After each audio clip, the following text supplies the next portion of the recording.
Thank you for the open, Marcus. You're welcome. I have nothing to do when I'm at the office. I'm like, might as well start making AI intros for fans of the Diamond open mic, and I even updated my shit for on the go because 1 year anniversary, I might as well go AI and Well, don't get no you know what? copyright. You know what? It's a second straight year, and I think we're going to do a drive to the top production mock draft. So we got four of us, so that means we get 8 picks apiece. So drafting for the Steelers, Rich, drafting for the Ravens, Charles, drafting for the Saints and Texans, Marcus, and then I'm just here. I don't know what I'm doing. I'm I'm here. I'm Marshawn Lynch because my Jags don't have a pick. So how we're gonna do this? Rich, you're gonna get the number one pick. You're gonna get 1, 5, 9, 13, 17, and so on. Charles, you're gonna get 2, 6, 10, 14, and so on. I'm gonna get 3, 7, 11, 15, and Marcus, you're gonna get 4, 8, 12, 16, 20, 24, 28, 32. So we all have 8 picks. Hell yeah. Unless something's going in the next 2 minutes. So here, I here's this. He said if people show up within the next couple minutes, but here's my take. Sorry. Here's my take how the draft can be. My opinion, I think this draft coming up Thursday, I think we're going to see more defensive players get drafted than offensive guys. That's my opinion.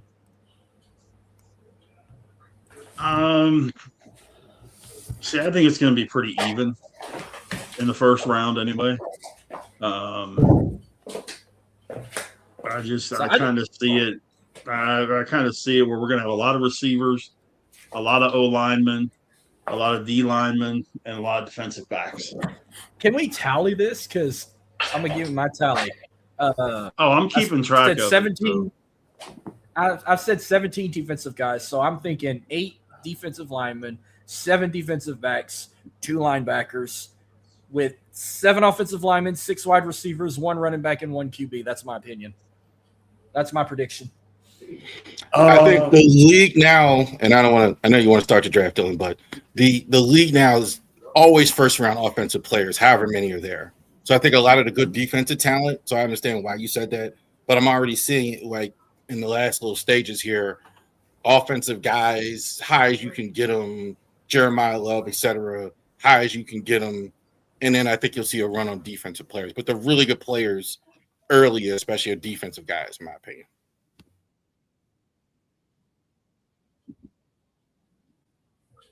Yeah.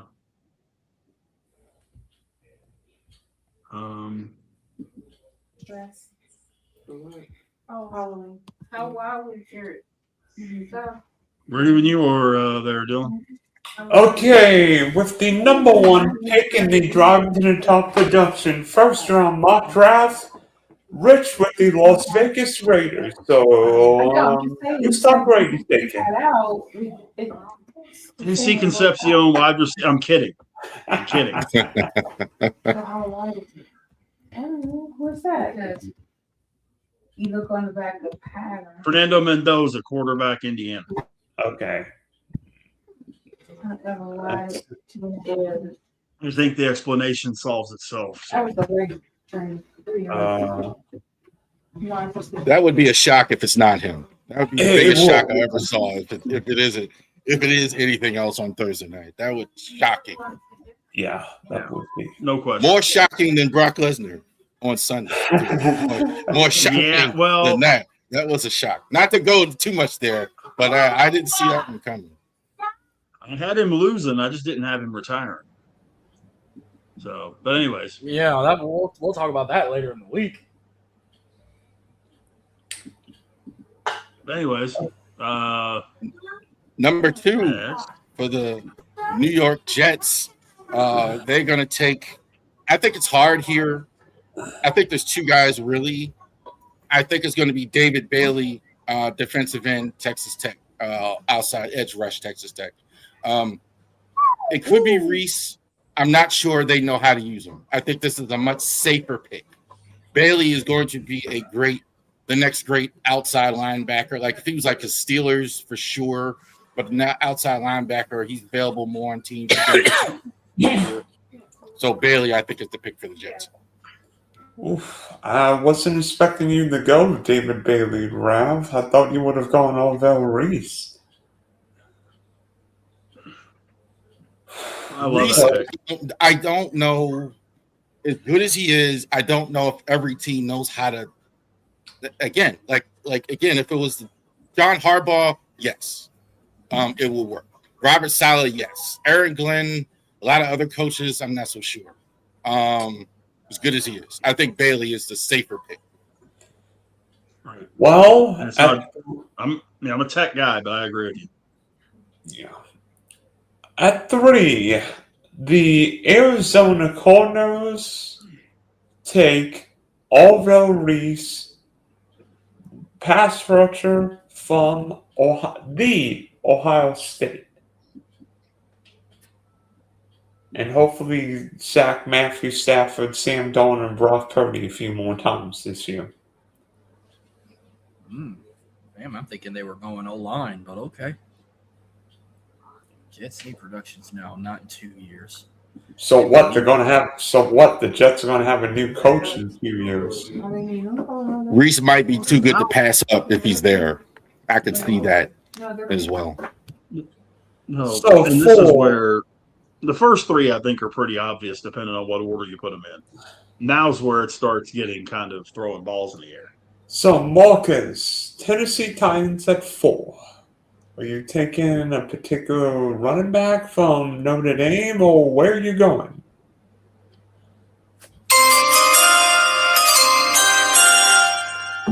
Can't hear With it. oh, come on, man. I had it. As loud as it can go. Screw it. I played the ding. With the 4th pick. Wait, I got to hold it like the douchebag he is. With the 4th pick into the 2026 NFL Draft, the Tennessee Titans select Jeremiah Love, running back, Notre Dame. But hold up. Let's rewind it back.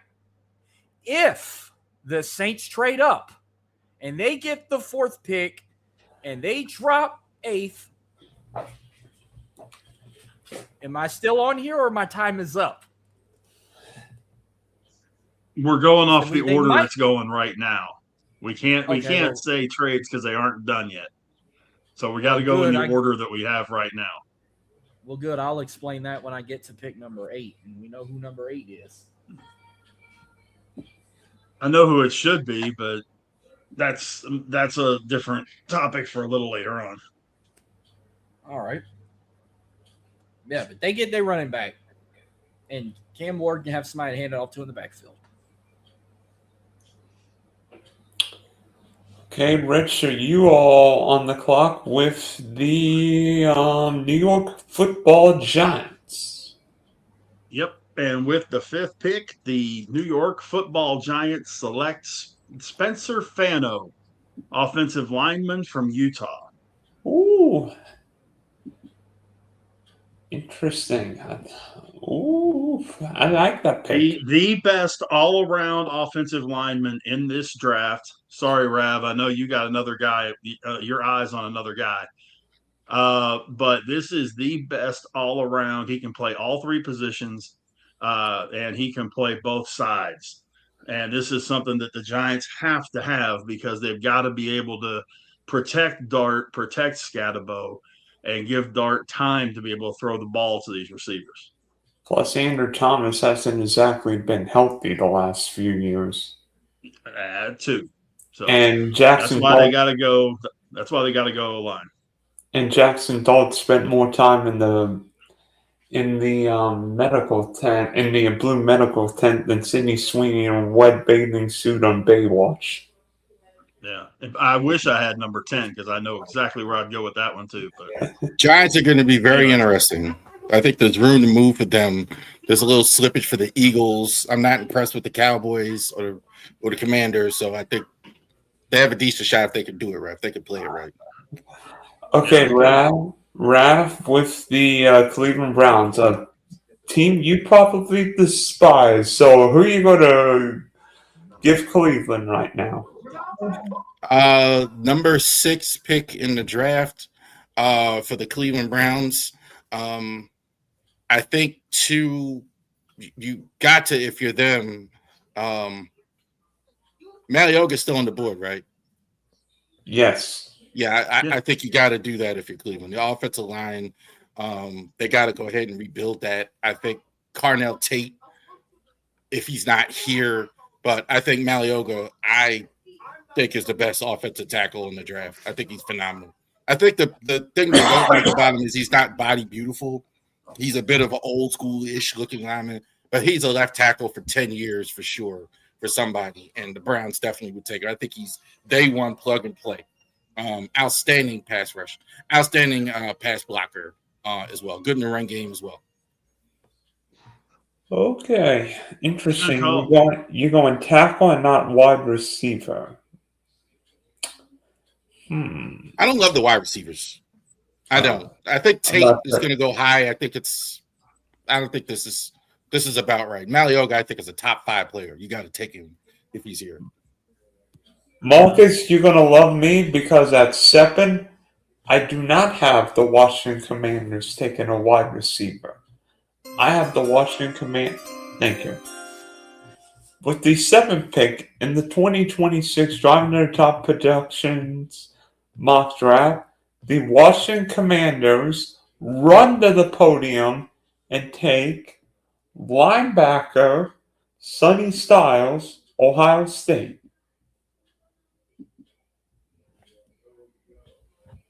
Okay. I think you have to do that one. I think the Commanders, like one of those good defensive players are there. Whoever's there, I think the Commanders are going to take whoever, Sonny Styles, whatever one falls to 7. I think that's exactly right what they're going to do. Styles is a heat-seeking missile, really fast. Yeah, you're right. Best defensive player available. Yep. All right, this I got to hear. Well, since we're sticking with where they're located and not moving up, so with the 8th pick into the 2026 NFL Draft, the New Orleans Saints select Reuben Bain Jr., edge out of Miami, to replace Cam Jordan.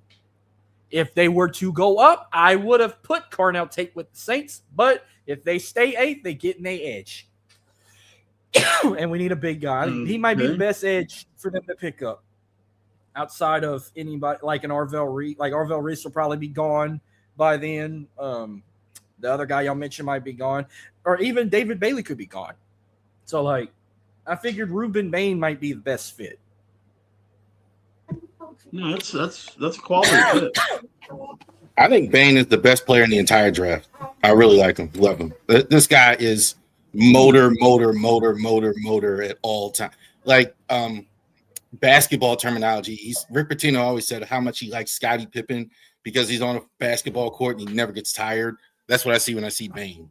He's just disruptive all the time, never looks tired, never looks winded, disruptive every time. If you don't put 2-3 guys on him, he's going to kill you. I'm surprised he's actually not going higher. But that's kind of what I'm seeing too, like round 8-ish as well.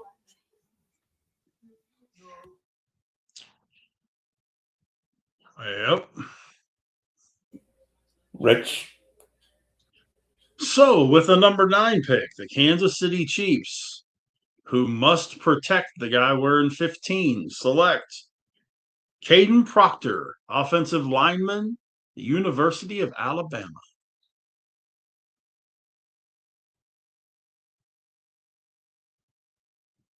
You're on mute. A big boy. Maybe too big. He's going to be great for the run game, great for the pass game. He has fast feet. Ty Simpson did not get tackled at one point in time at all last season by a guy that he was protecting him. So, and Simpson ain't the most fleet of foot. Well, quick question.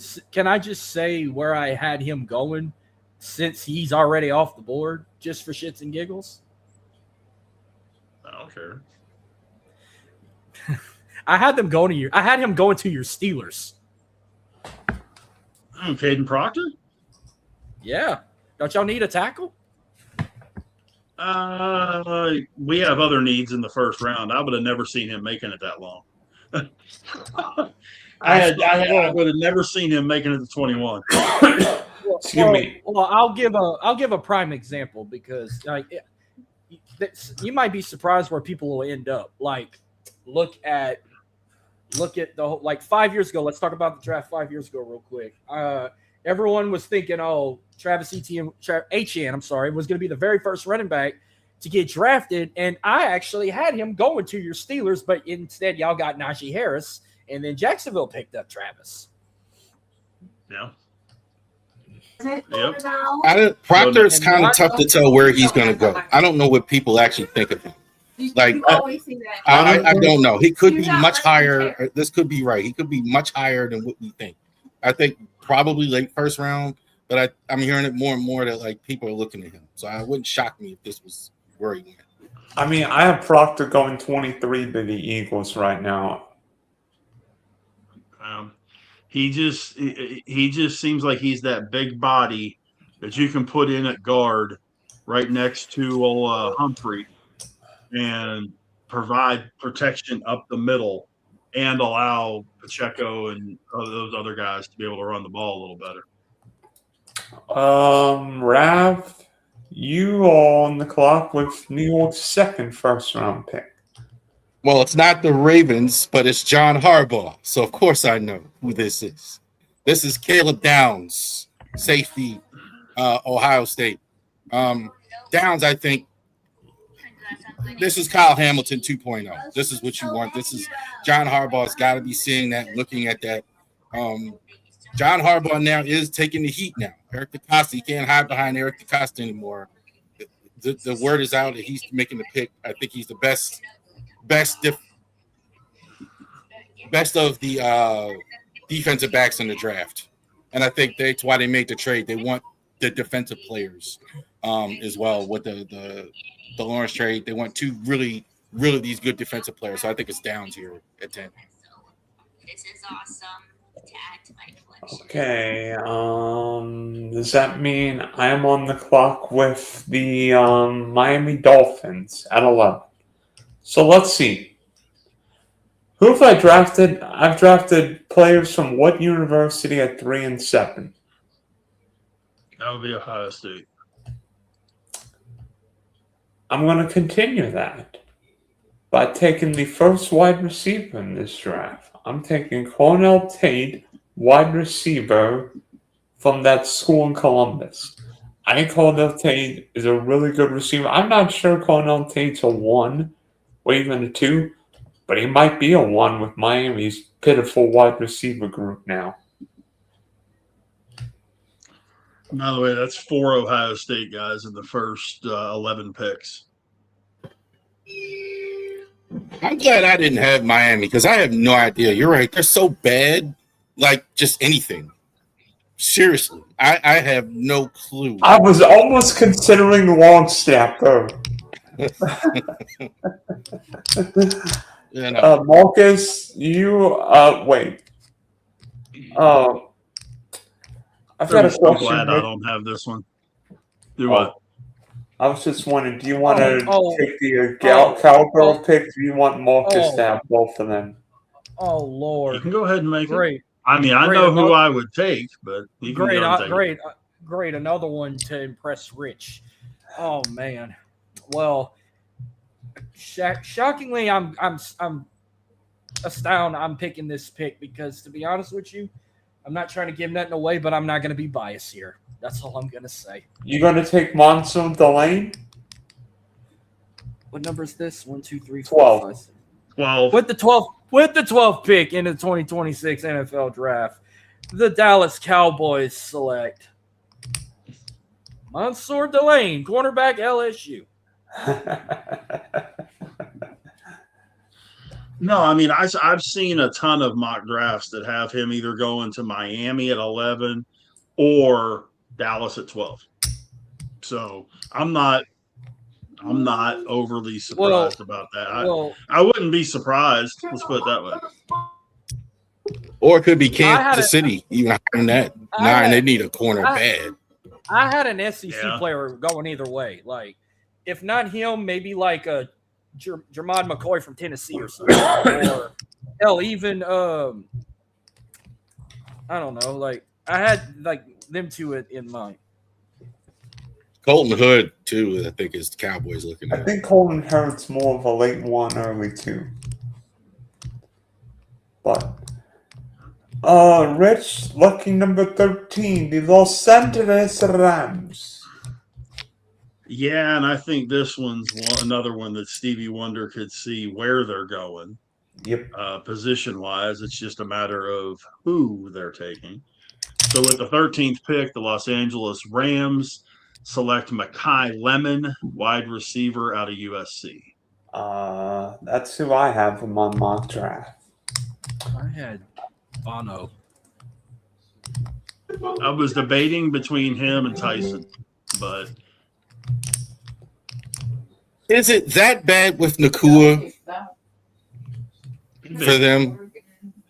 it Puka could be. Nacua? Is the situation that bad? Home Slice could be looking at not only like jail, but he could also be looking at sanctions from the NFL. Yeah. That whole personal conduct policy thing. Yeah. I don't know, Rasheed Rice. He could be in some deep doo-doo, man. I don't know, Rasheed Rice has gotten the book thrown out of him, seeming he's gotten off scot-free for the most part. No. They've been we had will their see. issues. They've been had issues with him, but yeah, like this is everybody's wide receiver. That tells me it's bad. Because he's pretty daggone good for everybody to be saying they're taking a wide receiver. Yeah. Yeah. Rav, you on the clock? You get your team. Baltimore You already know what I'm going to say, right? You know what I'm going to exactly. say. I know exactly who you're taking. Vega Loney, Penn State. This guy, easy, the best guard in the draft. I think the only thing wrong here for the Ravens is it's not a center because now you lost Linderbaum and you barely need a center. But this guy, right away at right guard, is going to start. How do you say his first name? I had him going to Carolina, but how do you say his name? Vega Ione. Vega is short for his full name, so we're just saying a lot of times they just call him Vega. And well, you know who Ione is his last name. You know who I had going to your Ravens? Kenyon Sadi from Oregon. Wow. I think that's the pick if Ione's already gone, which I don't think is going to happen. I don't think any of the teams above the Ravens are going to take a guard. I don't see it. Why couldn't the Giants take him at 10? Well, Kenyon's a tight end. I think the Giants could. I think the Giants want the defensive players. I don't think they need a guard that well, especially like with Reese or Bailey or Bain or whatever sitting on the board. I think they're going to do that. It's a player John Harbaugh would like, though. I'll say that for sure. Oh, sorry for my coughs. Tampa at 15. Oh my goodness, this team needs pass rushers more. This team needs pass rushers more than the Boston Red Sox need runs. Oh, maybe the New York Mets need a win. By the way, the Mets win in 9 in Queens. Let me see. Evan Carter just stole a homer from Neil Cruz. It's 3-3 top in the 9th. Okay, 3-3 top in the 9th in Queens, so never mind. With the 15th pick, I'm not taking another Ohio State Buckeye. I'm going to take, let me see if I can find him. Edge Keldrick Falk from Auburn. The Bucks need pass rushers. And in this range, Keldrick Falk's the best guy. So Tampa gets a pass rusher. Keldrick Falk. I actually like Cassius Howard better than him, but I keep seeing Keldrick Falk. I think Falk is, again, I like the guy with the production. I think Falk is more of a project. He's more athletic maybe, but like he hasn't been as productive. That makes sense here. I was gonna say they needed a linebacker, and I figured you get the best linebacker available from one of the best schools with the best linebackers, CJ Allen from Georgia. Bucks have a lot of needs. They're another team. Like, it was kind of hard to pick like one thing for them. Like, I could saw the tight end too for them. I do. Rich.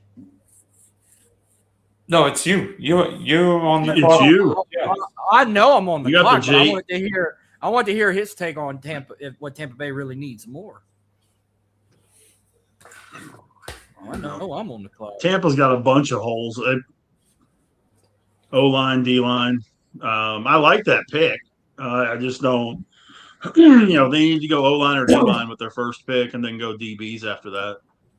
I'm about to shut y'all's ass with this one. Okay, the Jets had to have 2 picks in the first round. Y'all said they were going to get a offensive lineman or Edge David Bailey from Tech. From Tech. Okay, well, with the 16th, right? Mm-hmm. With the 16th pick of the 2026 NFL Draft, the New York Jets select Omar Cooper Jr., wide receiver from Indiana. Okay.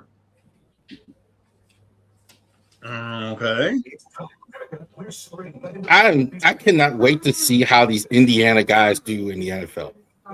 I really am. I'm really curious to see if these guys are good at the next level. I mean, we're assuming Mendoza will be, but Omar Cooper, Roman Hemby, a lot of these guys, how they do in the pros. That'd be fascinating to see how good they are on the next level. Cooper has been rising in the draft. Omar Cooper in front of Jordan Tyson? That's what I was just thinking. I was like, man, ahead of Tyson? Wow. Okay. Well, I didn't. I went Tyson's with got- what I wrote. I went with what I wrote, and I figured Tyson would have already been taken. Tyson's got I some had- injury issues too. That's a thing. He does. I had Jordan Tyson going to the Browns. Wow. Okie dokie. 17. That would be the Detroit Lions. Meow. I guess I got to make old Jeremy proud on this one, huh? I have a feeling of With the- who you're going to take for the Lions here, Rich. If it's a certain player from the certain school, you're in the ballpark. With the 17th pick, the Detroit Lions select Caleb Lomu, the offensive tackle from Utah. I had a different tackle. I had Monroe Freeland. So did I. Another Bulldog. I thought Freeland, but he's a natural left where Freeling is a right. And, he's going to have to work on the run a little bit, but he's also a redshirt sophomore. I think you're going to see a lot more out of Lomu than you are out of Freeling. I had Freeling dropping to the Eagles at 23. And I think Freeland might take a year or two, but with one of the best O linemen there in Detroit, Freeland may not have to play. But I think Freeland a year or two could be really good. Freeling, I think this is good for the Lions. I think I get it. I mean, Freeling, though, if you want the tackle pure, the pass blocker pure, then you take Monroe Freeling. I think Lomu you could play at guard. So I think that's why that makes a lot of sense. I'm comfortable putting like Lomu in the guard right away. Like, whereas Freeling, I don't know if he's a guard. He's got to play tackle, I think. Okay, Charles, you're on the clock with the Vikings. Well, with Harrison Smith finally retired after 97 years in the NFL, Dylan Thiemann this is pretty easy a guy. This guy is, for instance, like so you want Kyle Hamilton, if you want Caleb Downs, and if you want Ed Reed, you pick this guy all over the field. This guy's going to be a ball hawk in the NFL. Great speed at the safety spot. Great. He's got football instinct, stuff that you can't teach. That's kind of like when I was watching, I was like, oh, wow, like this guy, he's not supposed to be doing that. He's not supposed to be doing that. So Thiemann, I think, makes all the sense of the Vikings. Okay, now you put me in a box with the Carolina Panthers. Win the playoff teams at 19 now. I'm debating two guys here. One of them is the guy who I picked for the Panthers. The other guy fell way more than he should. Oh, man. Excuse me. I'm going to take Kenyon Sadiq, tight end Oregon. Okay. I was listening to a couple of guys the other day using the comp for Sadiq of Antonio Gates. That he's listed as a tight end, but he's got receiver skills. Maybe Kyle Pitts. Too good to pass up. That type of player. Too good. Like, he's there, and you couldn't need a tight end. You take a guy like that. Holy crap, what is going on in Portland and San Antonio? Victor Wembanyama ruled out, placed in concussion protocol. Uh-oh. He'll hit his head on the rim walking past it. Whoa. The unanimous defensive player of the year. No question about it. That's never happened. The dude is a freaking beast. I mean, he literally has all the tools. The dude can handle the ball. He can dribble. He can pass. He can do everything. I've got the picks if you want me to do this real quick before Marcus does the Dallas pick. Do you want me to go through them, Dylan? Since Kenny had asked about that. The fucking Cowboys again.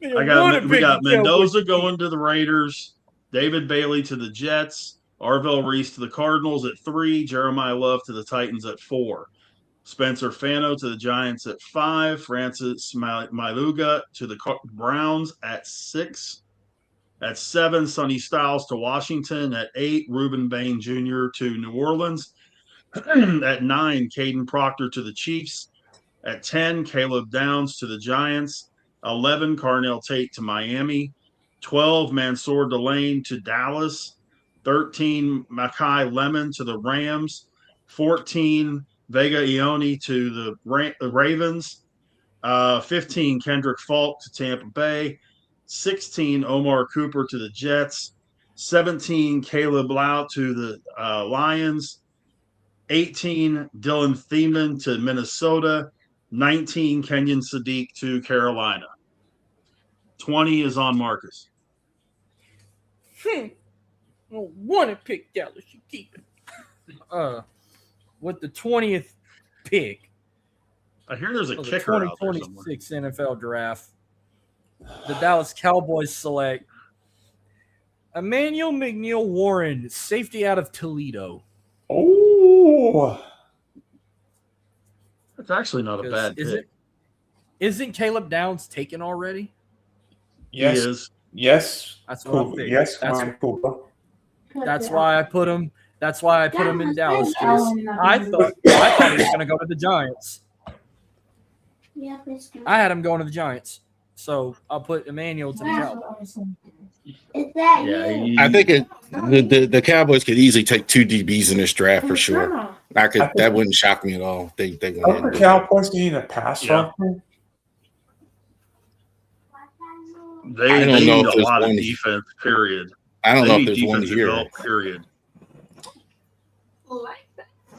You could take Cassius Howell, I guess, but like the better player, safety. That back end is terrible. But I think you could argue that's a bigger need too. Like their back end is just terrible as well. So 21. That's you, Rich. I'll take it. With the 21st pick, the Pittsburgh Steelers proudly select Denzel Boston, wide receiver out of Washington. Wait, over Jordan Tyson? You sure? See injuries. I kind of think Tyson's going to slip. I think you're. I think Tyson may slip out of the first round, to be perfectly honest with you, or very deep. Because the thing you got to look at, Adam Thielen is going to be retiring probably after this season. Who's their three? You've got Pittman, you've got Metcalf. If you can get this guy in there and groom him for a year or two, he can go from being the 3 to the 1 in a couple of years. Isn't Adam Thielen already retired? He's still showing. He's showing as a free agent right now, but he has talked about coming back to the Steelers to be their 3. All right, and I'm gonna get messy here. No Ty Simpson talk at all. Chargers? Oh, You want me to be honest with what do you? you mean no Ty For Simpson? the Steelers. Ty Simpson's? Oh, hell no. You want me to be honest with you? Yeah, Their please do, sir. starting quarterback is sitting behind Rodgers already. I know you've said that every time. Go ahead. I'm sorry, Marks. Go ahead. I have Ty Simpson being the very first pick of day 2 to the New York Jets. I have Ty Simpson going to Arizona at 26. Arizona's the only team I've heard interested in him. A lot of these teams are passing. I've only got one quarterback in the first round. Same here. And one running back. All right, moving on. 20, I guess, 22, isn't it? Yeah, the Chargers. The other hobo. All right, I think like this is low enough where you take Jordan Tyson here. It is a bit of a risk because I don't love him in terms of he's had some injury issues and he's not that fast. He's outstanding though, getting off the line. I mean, for a young receiver, a college receiver, enormously polished getting off the line. He'll triple move a guy and be way away from that DB. So he's not going to get outfoxed by veteran DBs at all. He's really got that going. And I think that's what people like about him. But I think Tyson here is definitely worth the risk at 22.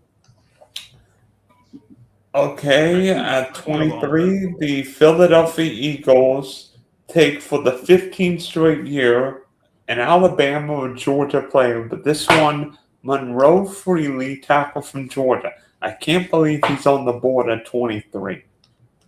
That's where I had him. That's exactly where I had him. And I have Freeman going to the Lions in 17. And he might go top 10. I had the No, he's Eagles not going getting top I had the Eagles getting Akeem from I think Miami. he goes in Kane Proctor. Akeem Messidor. That's who I had going on. I think this is the default. I think you guys are right. This is kind of the default for the Eagles. Offensive line, defensive line. This is what they do. So for sure. So if there's no real stud that falls, that's kind of where they go. They kind of take the best offensive lineman, the best defensive lineman on the board. Marcus, you on the clock with the Cleveland Browns. Yay, you don't have to pick the Cowboys. With the 24th pick into the 2026 NFL Draft, the Cleveland Browns select Brandon Cisse, cornerback, South Carolina.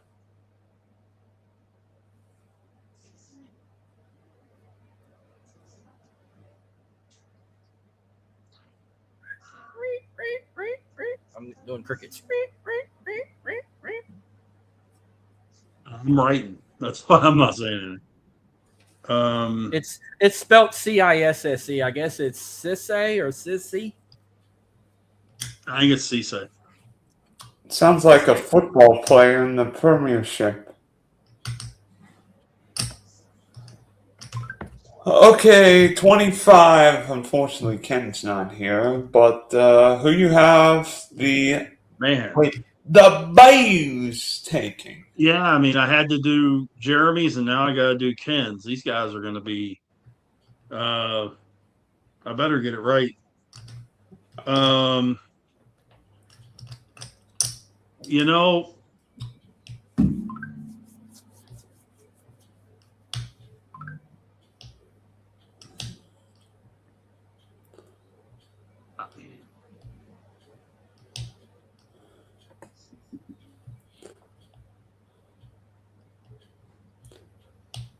man,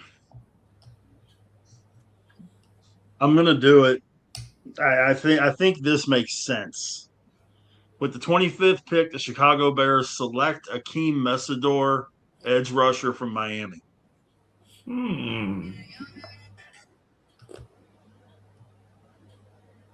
Okay.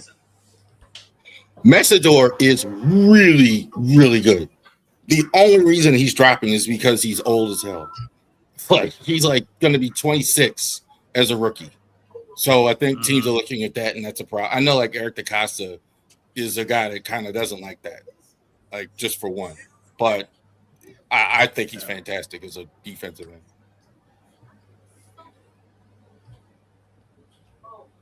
end. 20, it's my pick. So the Bears just had the Bears on the pick. So we got Buffalo here at 26. I like Cassius Howell, out edge from Texas A&M. So I like him. I think this guy is.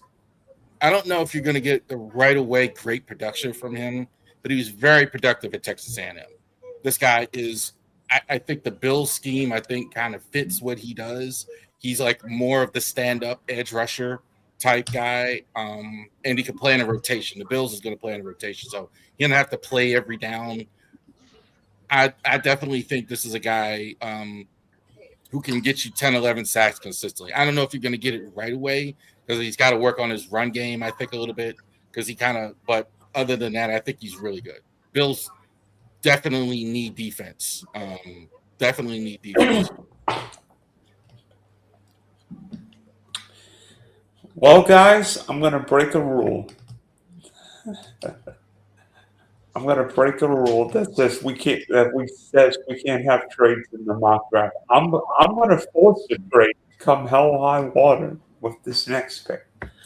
The San Francisco 49ers are gonna trade the 27th pick to the Arizona Cardinals, and with the 27th pick, the Arizona Cardinals are gonna take Ty Simpson, quarterback Bama.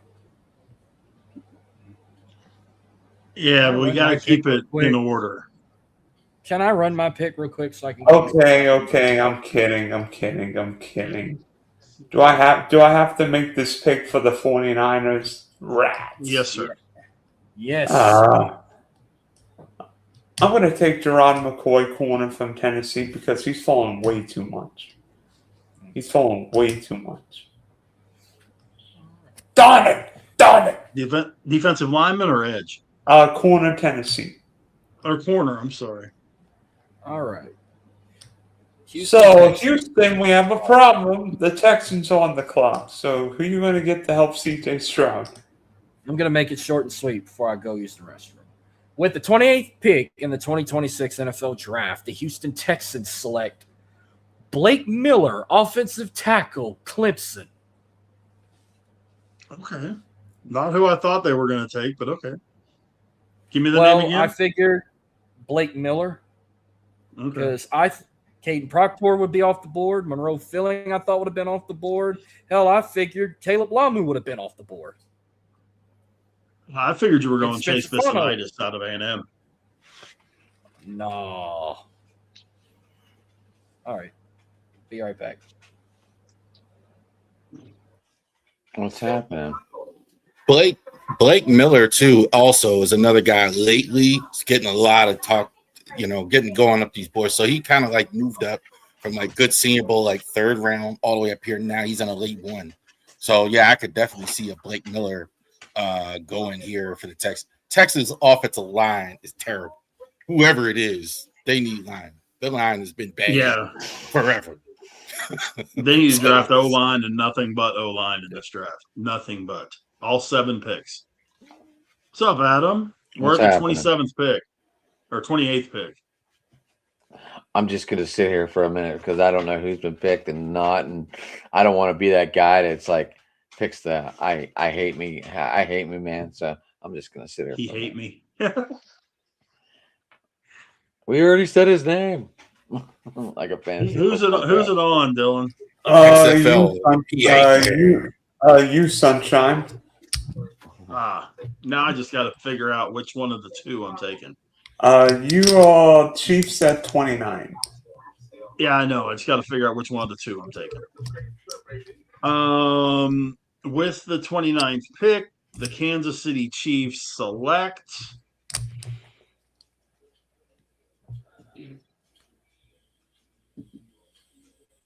Holton Hood, cornerback, Tennessee.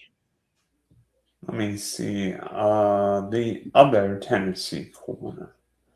Okay. I was debating between him and kid from Clemson. Avian Terrell. Yeah. Okay, I was Brad. debating between those two. Miami at 30.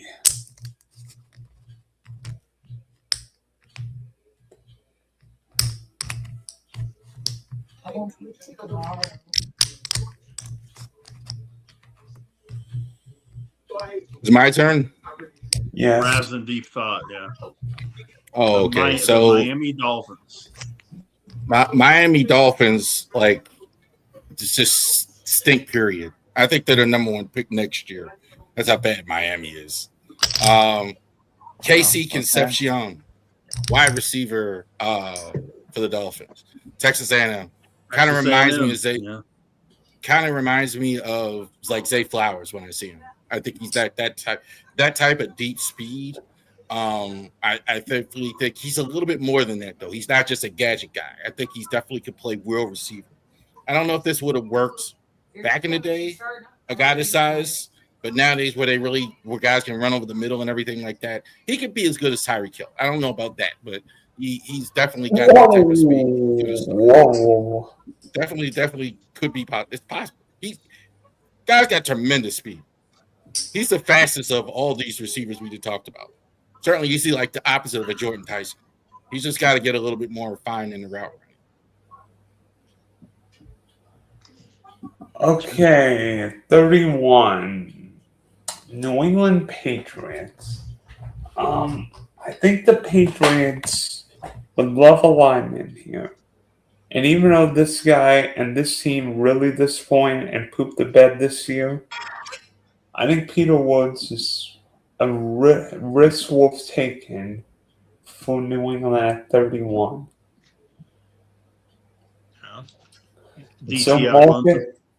Yep. And so, Marcus, the Seattle Seahawks. I think the Patriots are going to take Diana Rossini. Whatever position it is. Cover corner. Cover corner. Does that mean Diana Rossini's the background on Mike Vrabel's laptop? Yeah, she might be a tight end too. You never know. There you go. I feel like Belichick's dog in the COVID draft, right? Where's Jamie? Where's Jamie when we need him? He said he had to address the team first. I'm sorry. Go ahead. All right. Marcus got to wrap us up. With the 32nd pick into the 2026 NFL Draft, the Seattle Seahawks select T.J. Parker, edge rusher, Clemson. With all the Clemson Tigers to end this draft. Well, all the other edge rushers are gone. That's all we had left. Well, you want this round one? of edge rusher. Oh, he disappeared. Who? Rich. He said, oh, hello. What were you? What happened? You were telling me something. I didn't. Somebody threw me out. I don't know. 16 offense, 16 defense. What about running back for Seattle, real quick? Like the other running back. I think that's a big need for them. I've seen mocks where they take the other running back from Notre Dame. Price. So Yeah, who Price. ended up getting Love? Say again. Who ended up going? Who ended up getting Jeremiah? Tennessee. Titans. Yeah. I've seen a lot of places having them Jadarian Price. That's the kid going to Seattle. I think it's a big need for him. I think that definitely is. So, And plus, they are obviously when you pick a 32nd, you can take a little bit more risk with it. You don't have to, they certainly don't need help on defense. I mean, they certainly don't need like a number one receiver, so they can kind of take a shot at it. They did lose Kenneth Walker, though. That's a problem. you guys want me to go through all 32? Yes, sir. Yeah, I'd like to know what you guys did. All right. Sure. Well, we don't want to tell you. No, I'm just kidding. You don't have to. I mean, I just have to go back and rewatch, I guess. Fernando Mendoza first to the Raiders. David Bailey, number 2 to the Jets. Arvell Reese, number 3 to the Cardinals. Number 4, Jeremiah Love to Tennessee. Number 5, Spencer Fano to the Giants. Number 6, Francis Maliuga to Cleveland. 7, Sonny Styles to Washington. 8, Reuben Bain Jr. to New Orleans. 9, Caden Proctor to Kansas City. And 10, Caleb Downs to the Giants. 11, Carnell Tate to Miami. 12, Mansour Delane to Dallas. 13, Makai Lemon to the Rams. 14, Vega Ione to the Ravens. 15, Keldrick Falk to Tampa Bay. 16, Omar Cooper to the Jets. 17, Caleb Blouth to Detroit. Dylan Feynman at 18 to Minnesota. Kenyon Sadiq, 19 to Carolina. Emmanuel McNeil Warner to Dallas at 20. Adam, I got the Steelers pick. At 21, Denzel Boston to Pittsburgh. Wide receiver. Jordan Tyson to the Chargers at 22. Monroe Freeling to Philadelphia at 23. Brandon Cisse to Cleveland at 24. And Akeem Messador to Chicago at 25. Cassius Howe to Buffalo at 26. Jared McCoy to San Francisco at 27. Blake Miller to Houston at 28. Colton Hood to Kansas City at 29. And Casey Concepcion to Miami at 30. Peter Woods to New England at 31. And TJ Parker to Seattle at 32. Now, I was kind of joking about Rossini and all that, but I think in seriousness, I think Brown going to New England, I mean, is that everybody's saying that's going to happen? Is that after the draft? Do you think, or could that still happen on draft night? As far as that goes, It's going to happen in June. AJ Brown? Yeah, it's going to happen in June because Philly can't. Philly They're would waiting like for the to new year. spread out the cap hit, if possible. It's going to happen in June. They're waiting for the new year to start, right? June 1st. Yeah, well, June 1st, you could take less of a hit on the cap if you actually do it then. Whereas if you get the full cap hit, if you do it now, they could keep him. Just saying. I mean, I don't know why. Philly's a weird place. Philly fans are just goofball. I mean, who wants to run out a Super Bowl winning quarterback except in Philadelphia? Seriously. AJ This is Brown like will the call third it anybody. one. Yeah. You don't think he's going to call it Drake May if he's not throwing on the ball? So what if he does? He's a great receiver. I think like there are some coaches that just don't like that, even though all wide receivers do it. They're not going to put up with a T.O. or AJ Brown or whatever. I don't know what he's even upset about, AJ Brown. Like, he has like 1,000 yards every year. So what exactly production is he missing? AJ Brown's upset with his quarterback. For what reason? He sucks. Not throwing the ball to him enough. That's what I was just saying. Brown wants to catch 100 balls a year plus, and he's not going to in that offense. Not as long as that guy that wears 26 is back there. Is he going to catch 100 balls in a season? He might not even catch 100 balls in New England. Yeah, he would. You have a better quarterback and a better. New With a England's gonna more have offense, with a New more Eng- passing England's gonna have a- oriented head coach. Huh? They're going to have a harder schedule this year. Even more reason why they're going to pass more. But you got He Josh had- McDaniels in there who's going to want to throw the ball a lot. Even with Henderson and Stevenson. Yeah. He had 78 Yep. receptions, 1,003 yards receiving, 7 TDs, and he missed games. Right. I But he don't wants to think- catch he said before he believes he should be catching 100 balls a year. Okay. I mean, I don't. Yeah. Again, that whole thing is weird. I don't get it either, Rav. I mean, don't the get whole it thing. Yeah. And somehow they're angrier with Hurts. Some people, which is even crazier to me.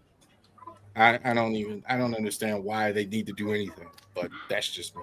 And he's going to a place. Yeah, I don't think he's going to catch 100 balls in New England for sure.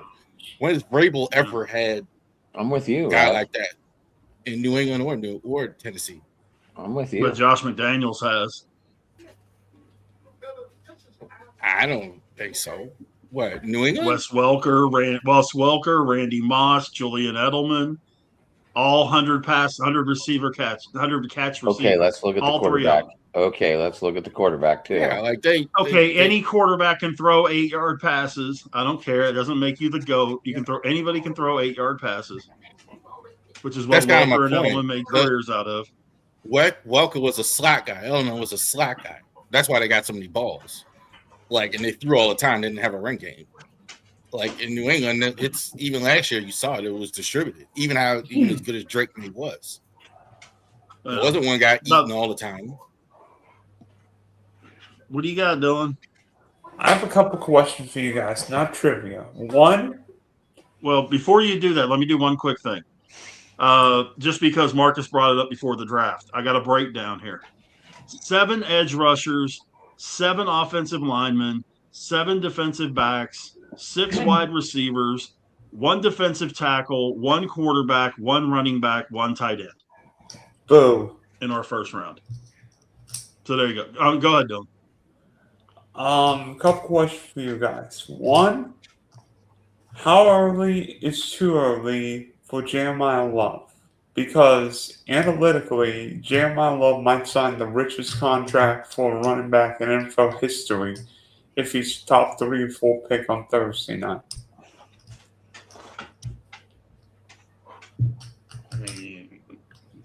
I think he goes 4.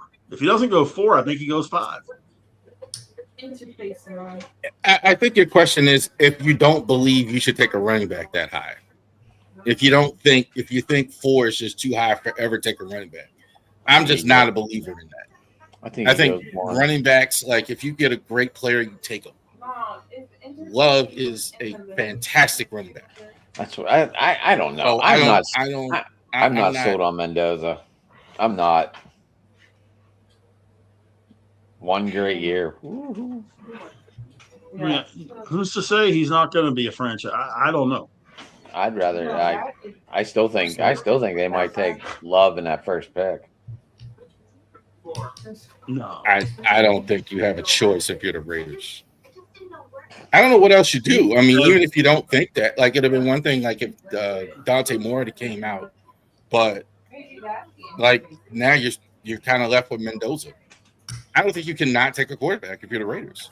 I don't know what else you do. you can't. Kirk Cousins cannot be your starter. It's just not possible.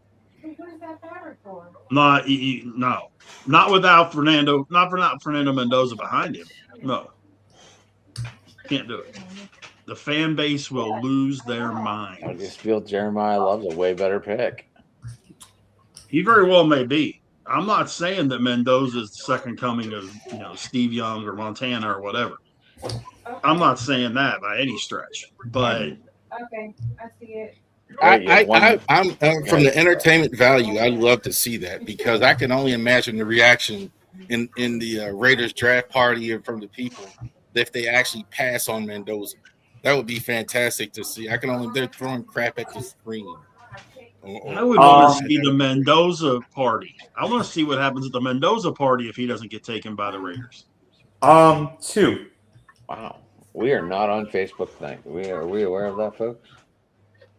I have no idea. I have no idea. I didn't say that. Oh, sorry, that's me. That's me. Dylan, you always put it to your Facebook at least. No, Anyway, I put it on Rav's YouTube. That's how I got 8. gotcha. Do we see a lot of trades in the first round? Because this is an unpredictable draft with maybe one, maybe 2 quarterbacks first round. I see the Cowboys trying to use both those picks to try and trade up. That's what I see. I don't know if it's going to work, but I have a feeling that that's going to be a talk every pick until it's a Cowboys pick at 12, I think. Yeah. I think you're right. I think Kansas City's going to try to put theirs together too, to be honest. I don't know who's there who you trade for. I'm sorry, go ahead. No, I'm saying if Kansas City could put their 2 together and move up to get one of those real stud offensive linemen instead of going back at 9, if they could get up to 4 or 5 or 6 to get that lineman. Or 3, maybe get David Bailey. Could be. I mean, Chris Jones ain't getting any younger. I don't think Kansas City's going to be any good. I mean, I don't. I think the Chiefs are going to be better than your Ravens next year. Oh no. Kansas City is probably a team they're in the toughest division. They're top 10 except for Mahomes. I think if they are any good, that'll be the only thing that saves them. And I don't know if they have. I think have him. I think if Pat Mahomes is healthy this year, the Chiefs are a bona fide AFC Championship contender, maybe Super Bowl contender. Why do you think that? Are you watching the same Chiefs team I am? Yeah, West is going to be the toughest division to win in, especially with Denver going out and getting Jalen Waddle. The Chiefs are going to be the 3rd best team in that division when they walk into training camp. So wait, what's happened to Justin Herbert his 2 playoff games? He's crapped the bed, and then he crapped the bed more. I didn't say anything about the playoffs, Dylan. I just said they're in the toughest division out there. I know. I didn't say anything about playoffs. I just said the Chiefs are in the toughest division out there. They're still a solid playoff team, though.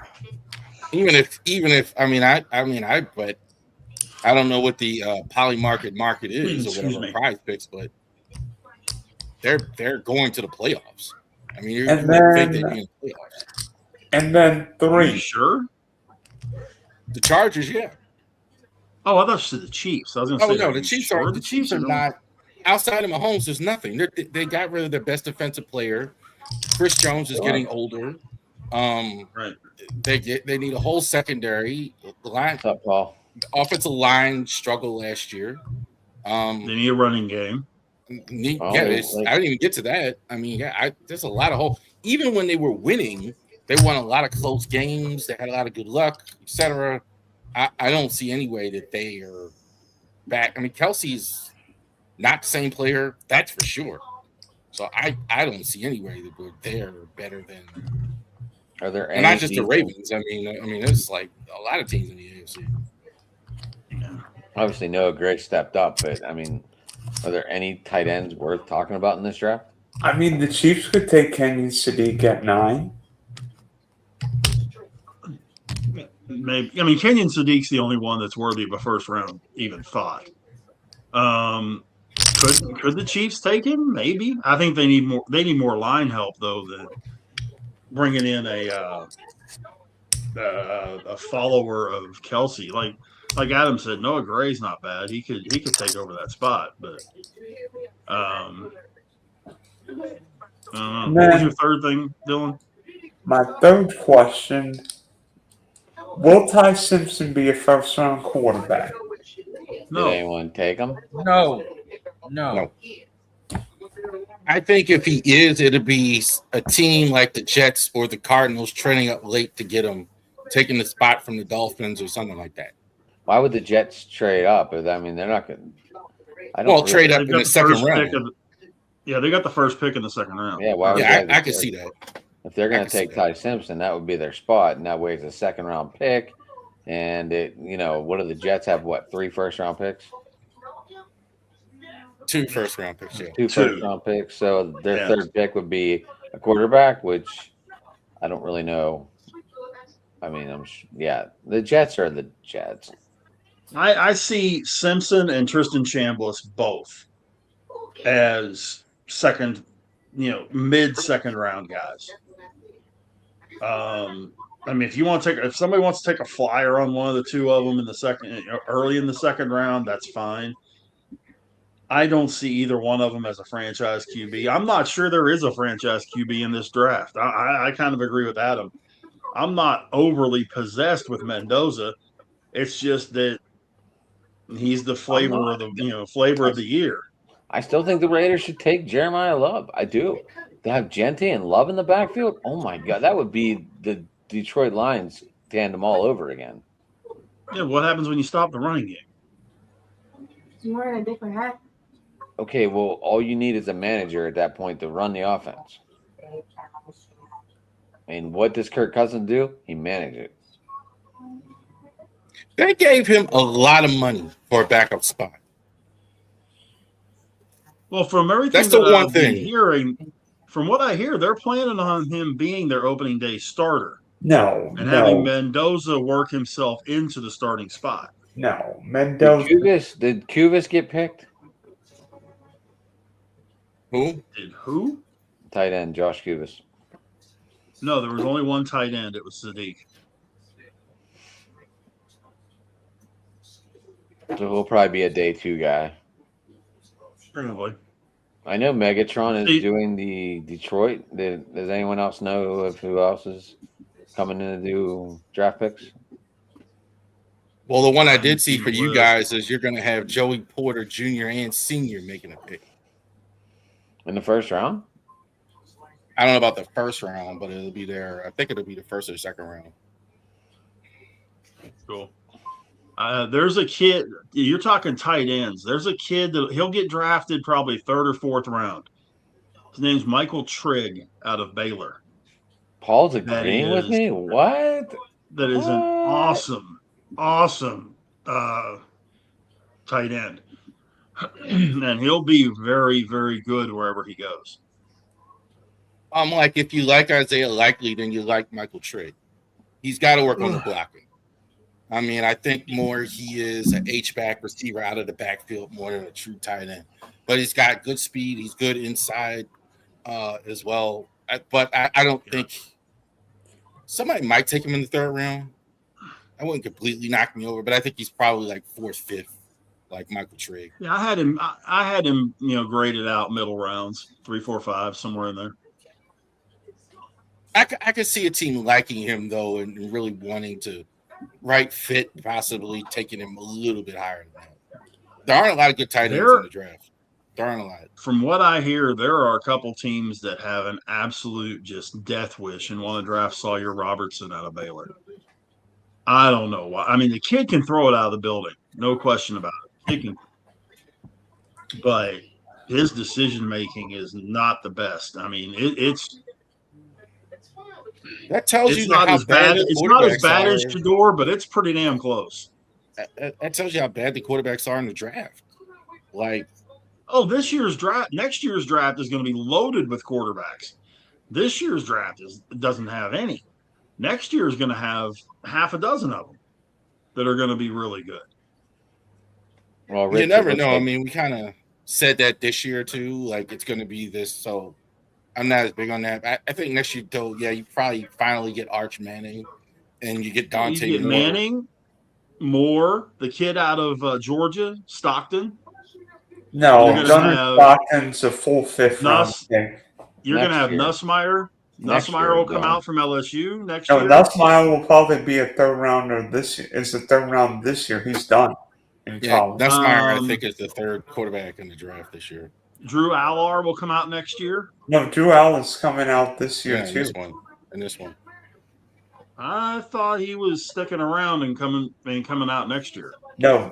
I thought he no. wasn't having an agent, and if he didn't get drafted, he was going to come back next year. That's what I thought too. That's what I No, thought. but Drew Allen's already done with college. Same thing with Cade Klubnik at Clemson. Cade Klubnik has never lived up to expectations. Oh God. I will that's say just this: Rich is right about this. These guys are trying to stay now. There's so much money in college, so it's kind of hard to. It's kind of hard to go. Jordan, turn that light back on. That's what we So- said. That's what we said yesterday, or I said that a couple weeks ago. I'm like, why do these kids want to come out when they're making millions to play college football and live the college life? Why would they want to come out? Well, but if these new regulations come through, it will definitely help with all this extra peripheral garbage of them staying in 7-8 years and all that crap. Because you will have one transfer, one chance to go in the transfer portal. The second time you got to sit out a year. And then you're only allowed 4 active seasons of football. That's it. So if you have to redshirt because of an injury, that's fine. But that's the only way is you would get extra time is if you're out for an injury that causes you to miss an entire season. Otherwise, you have 4 seasons and you're done. What happened was COVID happened. So they kind of didn't want to shortchange a lot of those players who were playing during COVID time. They gave them an extra year. They gave them this and that. So it eventually happened. Everybody started asking for it. Like now we're in 6 years away, and people are still Chambliss is in court trying to get another year and all this money. So, like, yeah, I agree. What I don't get is how they let him keep doing this. Take a look at TJ Finley, for example, a former LSU Tiger. He already transferred 7 fucking times. And every time we hear he's in the transfer portal, we're like, dude, go get your CDL or something. You're obviously not going to the NFL. He's just having fun being in college. And he getting paid for starting. He ain't starting. Like, I'd want to go play somewhere and make myself a legacy instead of just – I think he's just for the partying and the money. He's not trying to make a name for himself to try and get drafted in the NFL. Well, it's like Baylor brought DJ Lagway in. DJ Lagway is not – he wouldn't start for 90% of the teams in the country. I didn't even know he still had eligibility. At Lagway, yeah. But TJ Finley's the oldest player still playing college football. He's like 27 years old. But remember whenever this whole thing started, Adam, I said right whenever they first agreed to all this NIL stuff and all that it was going to kill college sports. I made that statement when it first happened, that it was going to cause all kind of misuse and abuse of the system, and that it was going to absolutely kill the college system. And it has. College football isn't college football. It's NFL minor leagues. It might have killed the college system, but it brought a lot of people back into paying attention to college football. Guys. But it's the minor league system. It's like AAA for football. I'm just saying, like it feels like it made people pay more attention to football, college football. Guys, it's kind of like close up shop. Wait, no, we're having a conversation. No, but one of us is gonna leave soon because he's got a mock draft coming out in 12 minutes. Who? Boss Hog or Hoss Hog. I changed it to 10 o'clock. Okay, never mind. Rich, looks like Kumar Rocker got on his right track tonight, huh? Kind of. He didn't really pitch that well. He just had 6 strikeouts through 6 innings and 1 run. That's pretty good. Well, but Evan Carter robbed Cruz of a home run, of a 3-run shot. Corey Seager robbed Mangum of a 2-run single. So I don't go so far as to say Rocker found it. We had a better night than normal. Yeah, but if it wasn't for the Rangers defense, instead of it being 5-1 right now, it'd probably be 5-5 or 6-5 Pirates. So I've been keeping an eye on it out of the corner of my eye. So if Love Nobody's winning in baseball. Everybody's kind of all together. It was crazy. Like nobody's gotten, it's a lot of 500 in both leagues. Well, Marcus is there's like, only no, like the Astros. there's only like 4 or 5 teams with winning records right now in the MLB. We talked about it yesterday, and one of them that shocked me the most was the damn Cincinnati Reds. It's like Yankees, the Braves, the Reds, the Cardinals, and the Dodgers and the Padres and the Diamondbacks are the only teams with decent records. Everybody else got shit records. Weird. The Cincinnati Very Reds are in the top 5. That is very strange. Still can't get the Reds being in the top 5 right now. With how shitty their seasons have been like the last decade.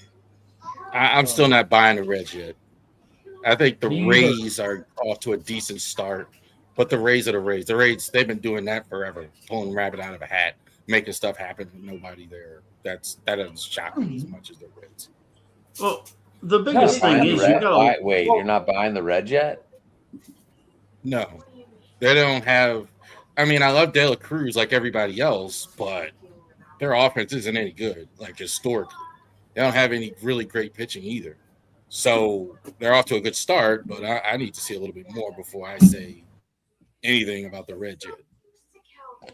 I don't you've know, got some really good teams I at the have the bottom Reds of their and Cubs divisions. in the top 2 in the division. I mean, you look at the AL West, you got Seattle and Houston at the bottom. You look at the NL East, you got Philly and the Mets at the bottom. You look at the AL Central, it's Kansas City at the bottom. The AL East, it's Toronto and Boston at the bottom. The NL Central, I realize all 5 teams are above 500, so that doesn't Rich, that really. AL East is a lot closer than what it sounds like. Hey, 4 games back. Hey, Adam. Yeah, Adam, Dylan. checking in for me. I'm gonna bail, guys. I'll see you guys on Thursday for NFL Draft Special. Rich, by the way, I'm thinking about wearing a suit and tie, an actual suit and tie. Good for you. I won't be. What do you guys think? Feel free to wear whatever you wish. I'm wearing my Saints draft, jersey I'm like not I sure wear yet. every. I'm wearing my Saints jersey like I do every year. I'm already in my suspenders. It don't make me a difference if you want to And wear you can get your you and you can get your Ravens next flight jersey on the Fanatics link on Bravery Sports. So definitely check that out. The new Ravens jersey. What's What do so you- what do different you about got? those new jerseys? I thought they looked the same. What do you Not a got, lot Rav? different. Rav, what But do you not a- got? The new Ravens jerseys, if you got Fanatics links I have Fanatics links that I put out there. So definitely too, you could go on our Bravery Sports Facebook page or Twitter page and see Fanatics links with the new Ravens jerseys on there if you want to get the new jerseys.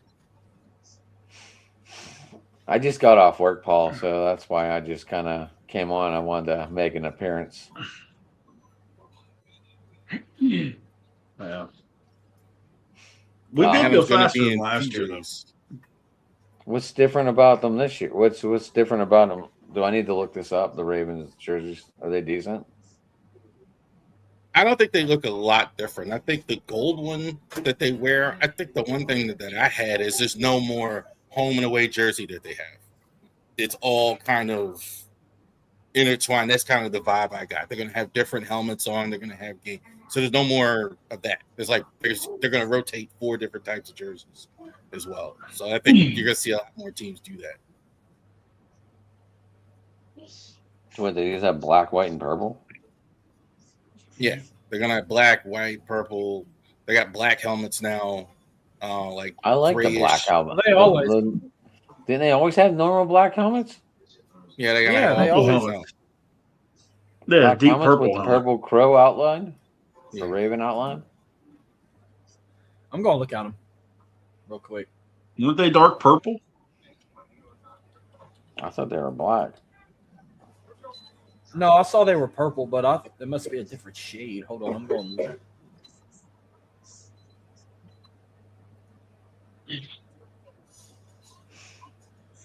Okay, I mean, these are all right. I mean, I like that. I like that first one, Marcus. The purple with the like that. That's their looks like that OG. that magic looking fucking purple.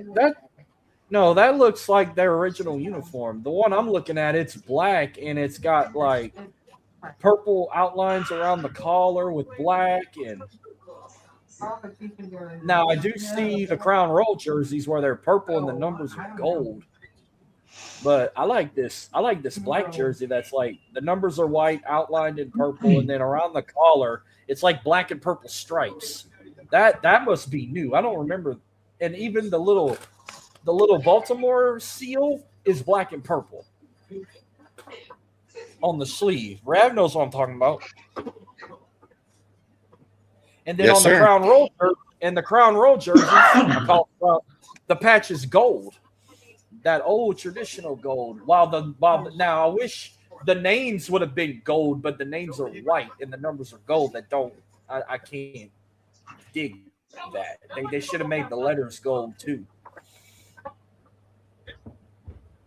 But that's just me. What the hell's doing a draft? Do what? I just heard the ESPN thing. That was Could be a my notification. yeah. That was my notification. That's what happens when you're doing an ESPN draft. That's what you usually get. Not me. I get that.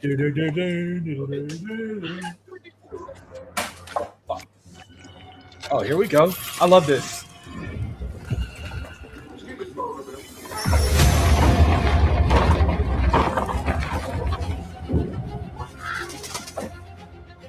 We're not gonna get copyrighted for this, will we? Good, and we're just calling up a video to show uniforms.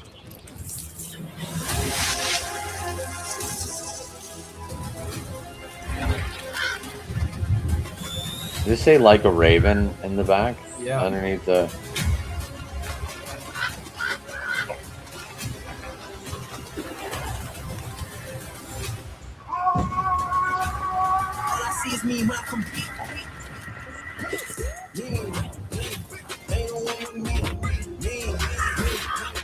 Them helmets were sick.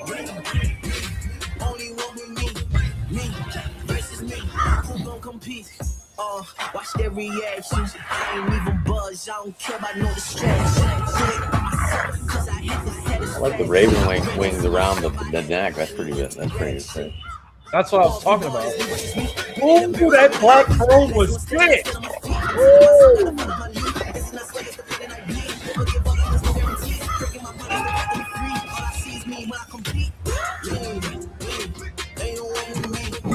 I like those helmets.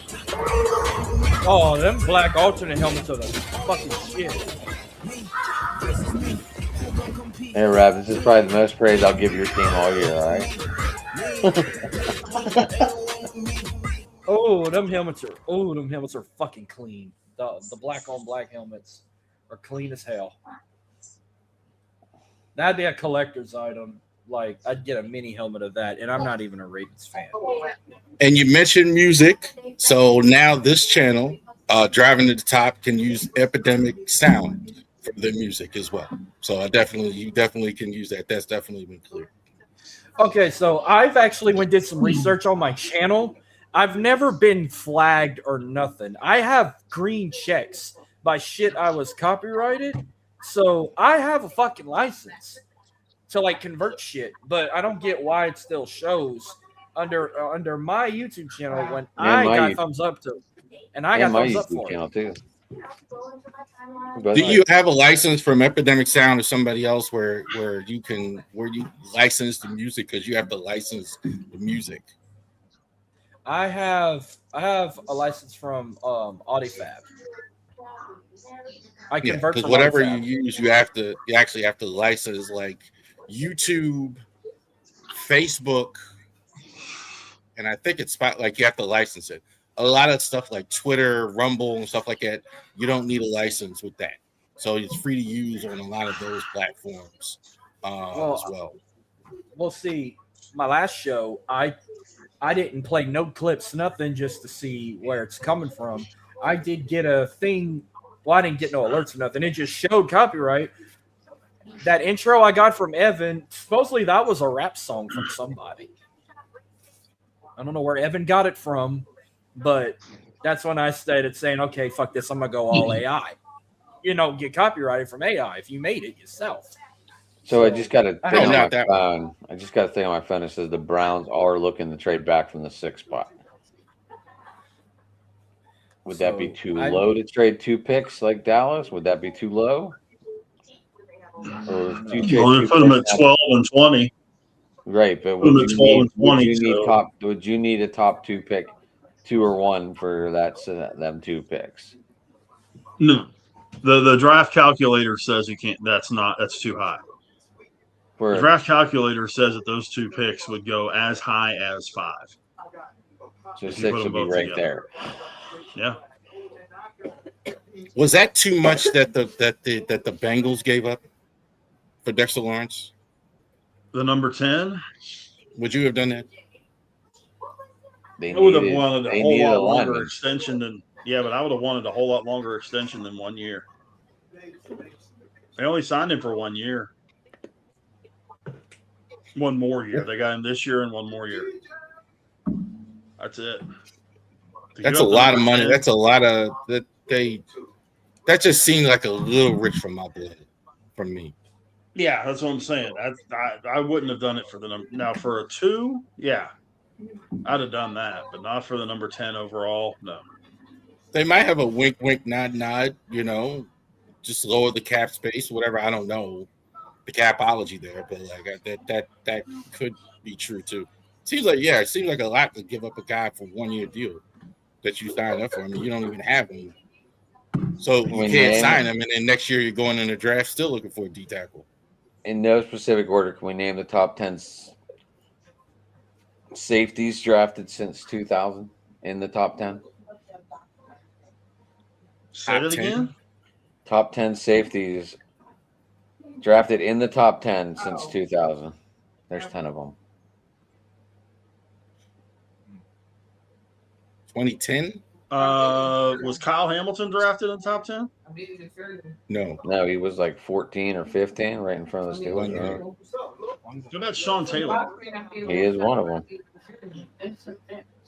Boy, what a career he could have had. Holy crap, what a career he could have had. Damn. Out of Miami. Jamal Adams? He is one on that list too. Honey Badger? No. No. I'm about to bounce.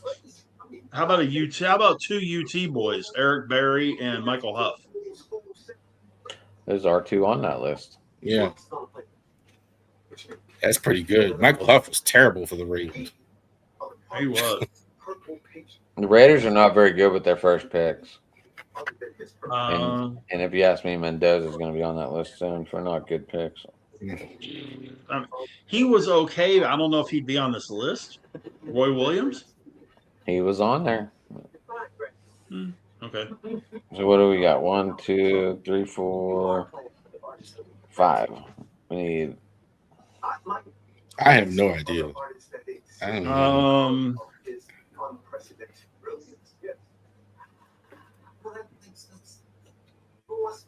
With the teams? I have no idea. Like who was in the top 10? I'm thinking about this. Is Whitner on the list? Who? Dante Whitner. Dante Whitner? Yes, he is. I'm just thinking of all pro safeties. That's all. I'm not remembering where all of them were drafted. That's the thing. How many we got left? 4. Looks like 2. 2. Right. LaRon Landry? Yes, sir. If you get this next one, like holy cow. Yeah, Rich is like stumped the swabber. I got nothing. I have no idea. Is he from Alabama? I have no idea. Like I said, I didn't. I thought you were about to Mark say Barron? like Mark Barron. You're like the Swami. Yeah, you're good. Yeah, man. All right, I'm out. I gotta get ready for my show.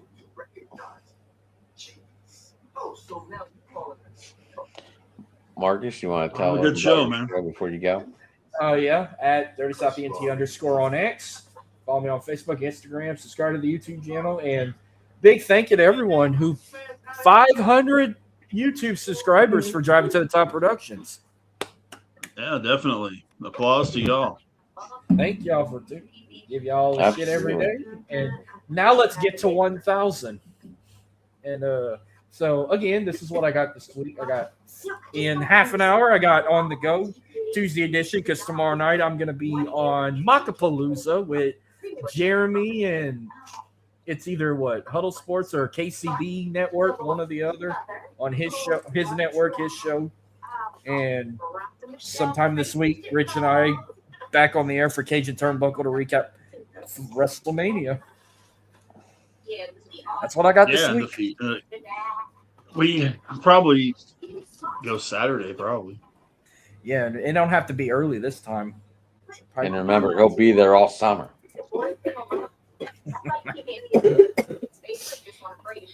Brock Lesnar, that was shocking. I didn't see that one. I totally got me good with that. I saw the loss coming. I didn't see the retirement coming. I thought Gunther was going to be the one to retire. Apparently that colon, apparently that colon, they snipped 12 inches of his what the hell? It was colon, yeah, when he had diverticulitis.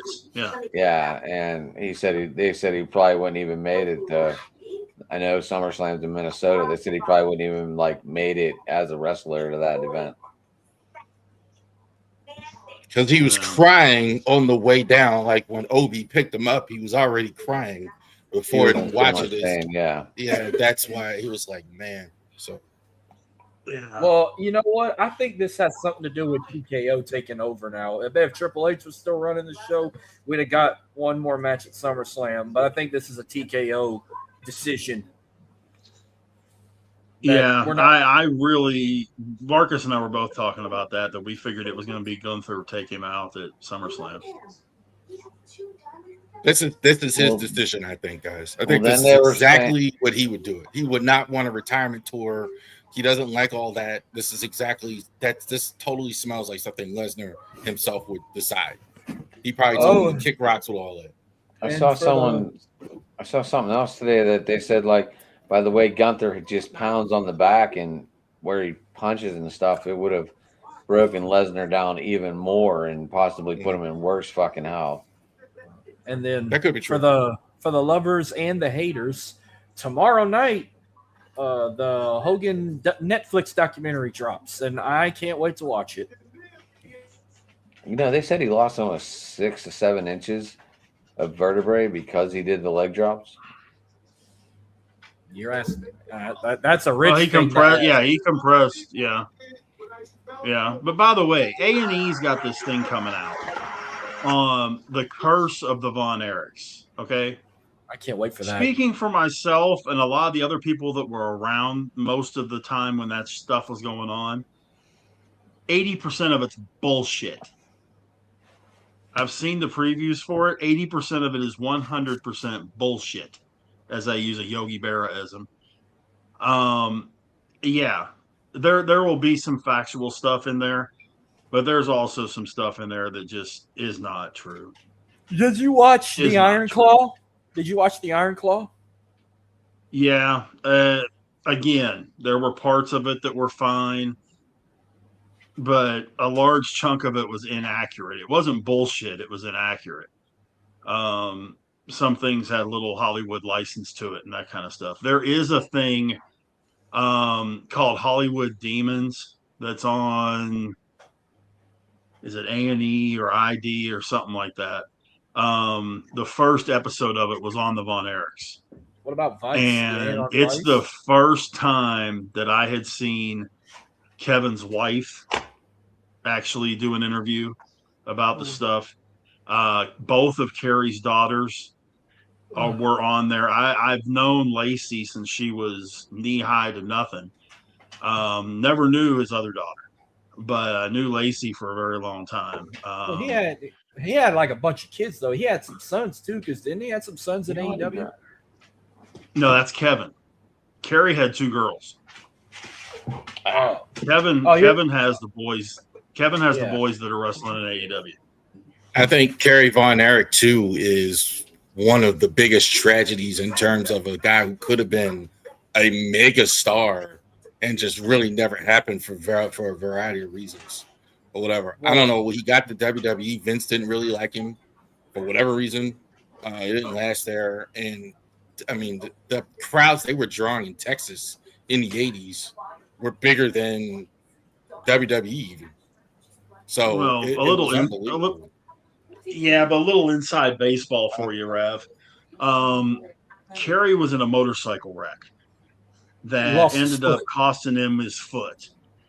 So this was before he went to WWE, and he lost a lot of his agility, which when he was in world class, he was fine until the last like year and a half. He was in world class, and then when he went to WWE, he was wrestling on one. He was wrestling literally with a prosthetic foot. No one really knew and- about it.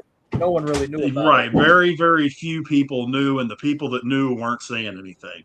And he was also a former Present Intercontinental- company included. He was also a former He won the Intercontinental title. I know that. He was the Won one the that beat. He was the one that beat Flair at Texas Stadium. He right? did. The original David Von Erich Memorial Parade of Champions, 44 minutes, 31 seconds. He beat Flair. With the only person to ever win a match with a backslide. That was or so it seems. I don't know if That this was- was true or not. I don't know if this was true or not in that movie, because remember how Fritz had his favorites with his sons. It was supposed to be David fighting Flair before he passed away in Japan. It was supposed to be Right. David Flair fighting Ric Flair, not Kerry. But then when after David passed, then he's like, I'm gonna put Kerry. He was the one that was the shot put thrower in track. It is right. and He he was was in the- he was supposed to be he was on Olympian, the 80 too. Olympic team. Yeah. Yeah, he was on the Olympic team too, and He would have been a shot put. Yeah, he would have done shot put and discus in the 80 Olympics. And they were football stars too. Like they had scholarships were. from like SMU in Texas and whatnot. I think Fritz played football Yeah. for SMU. He did. Kevin was far and away the best football player out of the bunch. But yeah, I mean, it was supposed to be David and Flair. David was supposed to be the one to win the title first. Yep. And the way they had it set up originally was that Mike wrestled Flair. Flair was firing his mouth off. Mike was just getting started. And Flair said he can't last 10 minutes with me. So they did the 10-minute match. Mike lasted the 10 minutes. And David was supposed to get the shot. Well, it wasn't 60 days. Maybe it wasn't 90 days later. David's gone. So the NWA decided that it was a toss-up between Kerry and Kevin. And it ended up being that Kerry ended up getting the opportunity and the title at Texas Stadium whenever they did the Parade of Champions. And Kevin ended up wrestling with his dad and with Mike in a Bad Street match against the Freebirds. I used to Country love whipping their- match. I'm sorry, not Bad Street. Country whipping match. I went back on the network and watched a few world class matches with the Freebirds and the Von Erichs. Those were classic. I love. How about Michael P.S. Hayes, man? That's my dog. I love Michael Hayes. Oh, Michael Hayes was awesome. Rap, when you saw Kerry in WWE, you didn't see the real Kerry. If you get a chance to see Kerry from 83, 84, 85, you'll see the real Kerry Von Erich. When I've you heard see that him story there- where he wasn't quite right in WWE. So I've kind of heard that before. It kind of reminded me of what you said. Another guy, Brian Pillman, was kind of the same guy. After he had his car accident, he had really no business in the ring anymore because he had so many injuries and everything like that. So, but Kerry, like I did watch a little bit of World Class UWF when I was little. Yeah, I'm somewhat familiar with. I didn't watch as much World Class because that was on like during the week, as I did NWA, WCW, and all that. But Kerry Von Erich, the Von Erichs, they did have like a fake Von Erich for a while too, right? He ran out of sons. Yeah, What? His name is Lance Von Erich. They brought him in after Mike and Chris had both passed away. After Chris had passed away, before Mike passed away. They needed another guy, and they got this guy named Ricky Vaughn. It's not Major League Pun or anything Yes, like it that. is. Guy's Wow. name was Ricky Vaughn, was wrestling in Portland, and they said, yeah, he kind of looks like a Von Erich. So, in fact, I talked about this in the podcast I did with John McAdam a couple weeks ago called Stick to Wrestling. We talked about this exact thing, and we were talking about the fact that it was 100% bullshit, and they completely insulted the fans with the whole deal. Yeah, I heard the fans were able to see through it pretty quick. Yeah, really upset about that. You need to get your boy to holler at me. I want to go talk on his show. Talk about the Attitude Era. If he's down. Well, he might. Right now he's doing a lot of like 70s WWE stuff. 70s and 80s WWE stuff. It seems funny, like back in the 80s, car wrecks fucked your careers up. Like not just Kerry Von Erich. Like look at Magnum TA too. Right. I mean, we're just now getting to the point where guys aren't dying every few months. I mean, every time you used to turn around, it was Mr. Perfect and Kurt and Rick Rude and Eddie Guerrero, and I mean, We're just doing a lot. They're doing a lot more spontaneous action though back then. Well, they were doing a lot more drugs back then because they were more painkillers. Kerry, Brian Pillman, Rick Rude. Kurt Hennig, Rick Rude. It was because of the injuries, and they didn't have the type of training and rehabilitation and all that kind of stuff that they have now, where they can go into these hyperbaric chambers and the ice and all this other stuff, all these other different therapies that they can have for their bodies to keep them in peak condition. Kerry's biggest problem was the pain that he still had in his leg from the accident, and they got him so doped up and addicted to oxycodone that he was the whole. Here's where the problem came in. He was the day before, or the day that he committed suicide, they were supposed to be coming to his house to arrest him for writing illegal prescriptions, and he was going to jail. Do not pass go. Do not collect $200. The man was going to jail. They had him dead to rights, and the story is, and Kevin has told it, and several other people have said it, that he took the gun and went out to the barn, and there you go. I saw him 3 days before he died. And for a while, I had known he wasn't right. For quite a while. Physically, mentally, the whole shooting match. I had drinks with Chris Benoit the night before he went loony. Benoit. Are you serious? Yeah, they were in Pittsburgh. They were. He was sitting at the bar to the right of me, and we were like, "That's." I was like, "That's Chris Benoit." Well, and I think this is true of, you kind of saw it in the movie. If you ever watched The Wrestle with Mickey Rourke, and I think that was kind of an accurate depiction of guys. And I think even Bret Hart to this day kind of has this problem, and certainly Ric Flair does. Like, they're not wrestlers anymore. They don't know what to do with themselves. Ric Flair in his whole life has been, he doesn't know anything else in his life. He goes to the ring, he goes to the arena, he has a beer after, he might sleep with some women or whatever he does, and that's his life. And then, like, once that's over, you got to go to real life. You got to get a real job. And Andre Giant, he drank like a case of beer and didn't even have a buzz. Well, he was so big. No, but Andre the Giant was also 7'4" and 500 pounds. And Andre was just a special breed. I gotta go. But you're right, Rav. You know, a lot of these guys, it just they don't know. They never knew how to separate. You got to bug out, Marcus. Yeah, that show starts in 12 minutes. So I'm out. Gotcha. Peace. All right, Have a dude. good show We'll tonight, see you, buddy. man. Have a good show.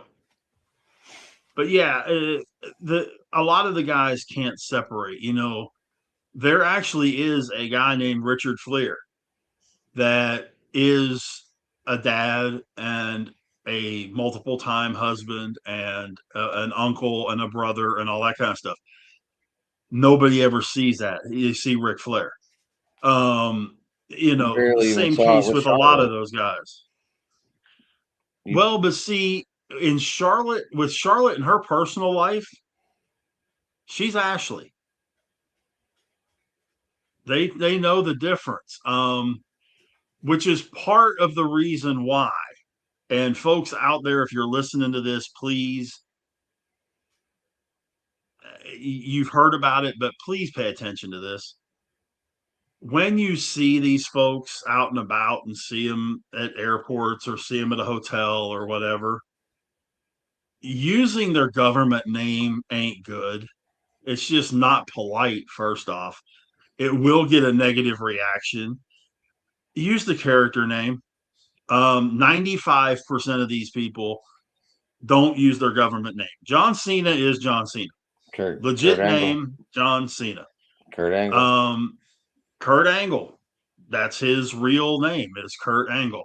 But 95% of these folks, they have a character.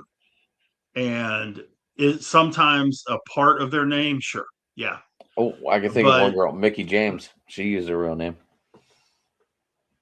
not anymore. Well, she did. Well, she's Her married actual now. real That's why. Yeah. her actual real first name is Alexis. I just looked at her ID when I worked at the airport. Well, she's said changed. Well, Mickey and that's James. actually a thing. Some of these Is that guys actually had IDs. Arn Anderson talked about how he actually Yeah. had ID. Arn Anderson. That's not his name. His name is Marty Lundy. But they Marty actually, Lundy, yeah. back in those days, they could actually kind of do things like that. They used to do that. Rav, are you coming on Rich's show on Thursday for Yes. for the Ravens pick? I don't know. I don't know how Rich is running it. I will definitely. Guys be can there come in Thursday. whenever they want to, man. I'm not going to knock anybody out of it, but I definitely would like folks there for their pick. You know, I don't want Rav to be there until right before his pick and then have to bug out, kind of deal. But yeah, I mean, if you want to jump in for 10 minutes or an hour or whatever, you know, that's cool. Whatever works for you, man. I will definitely. That's the biggest day for me. It's I try and sell as many jerseys and talk as much football that day. Actually, my 9 to 5, I actually take that day off. I usually don't do that much in sports. For take day off, but usually draft day, I'm taking the day off. I'm doing some recording earlier in the day, and so yeah. I cleared out some space. I cleared out some space, so we got more hours too. Yeah. Well, I mean, we should really only, if the draft starts. No, I was just talking in general. I cleared out about 20 hours. So. Oh, okay. If I remember right, it's supposed to start at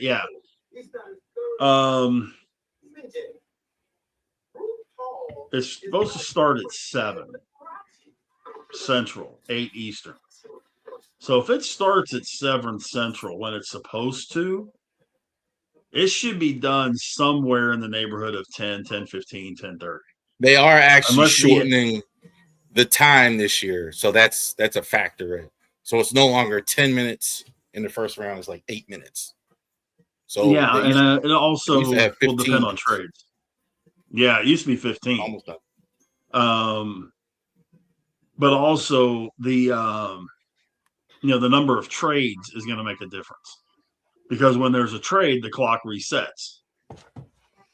You know, if Steelers trade the Ravens with a minute left on the clock, well, now the Ravens have the full 8 minutes to make their deal. So I just hope some of these teams that, like the Raiders, there is absolutely no reason for them to take more than 3 seconds for the Raiders rep to go walking up to that stage. Jeremiah Love, baby. Adam, you setting yourself up for disappointment, sir. It's I'll not tell gonna be you what, Jeremiah. if you're that confident in it, go figure out a way to put some cash on it because you will make a shitload if it's anybody but Fernando Mendoza. Let's see. If Tom Brady doesn't think he's any good, that says something. He's gonna fall big time if that miracle happens. Well, he'll fall out of the first round. If he doesn't go to the if- Raiders, he's out of the first round. Jets will take him.